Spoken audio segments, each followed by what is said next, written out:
ప్రతి ఒక్కరూ చూడాలి. 100కి 100 మందికి నచ్చుతుందని ఆశిస్తున్నాను, కానీ నచ్చుతుందా అనేది question mark. But I'm sure majority of దెమ్కి నచ్చుతుంది.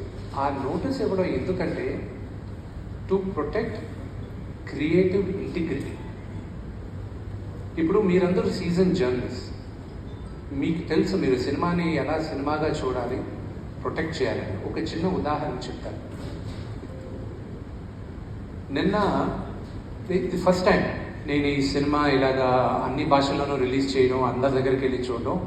ఒక్కొక్క రాష్ట్రంలో ఒక్కొక్క రూల్స్ ఉన్నాయి. ఫర్ ఎగ్జాంపుల్ తమిళనాడులో ఓన్లీ మీడియా వాళ్ళందరూ వాళ్ళకు స్లాట్లు ఉన్నాయి, రోజుకి 2 సార్లే, ఈ స్లాట్ దాటలేదు, ముందే బుక్ చేసుకోవాలి, అప్పుడే మీడియా వాళ్ళు వస్తారు, లేకపోతే రారు.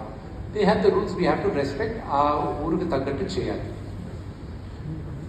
నార్త్కి వెళ్ళేసరికి వాళ్ళు రివ్యూవర్స్కి ముందు చూపిస్తారంట కొంతమంది.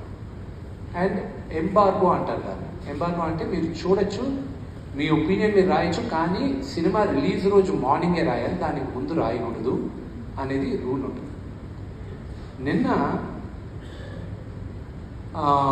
నేను బాంబేలో నేను చూపిన cinema I don't have a control, అక్కడ ఎవరెవరు చూస్తారో మా వాళ్ళు ఇప్పటికీ కూడా కర్ణాటక ప్రింట్లు వెళ్తున్నాయి. యూనో వీఆర్ లాస్ట్ మినిట్ మాకు వీఆర్ హ్యావింగ్ ప్రెషర్స్.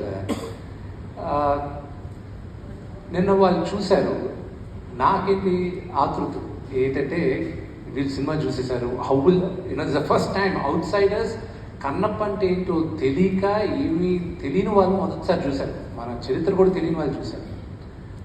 3 చూశారు, 2 ఫస్ట్ బయటకు వచ్చారు. ప్రసాద్ ల్యాబ్లో నేను కూర్చొని ఉన్నా.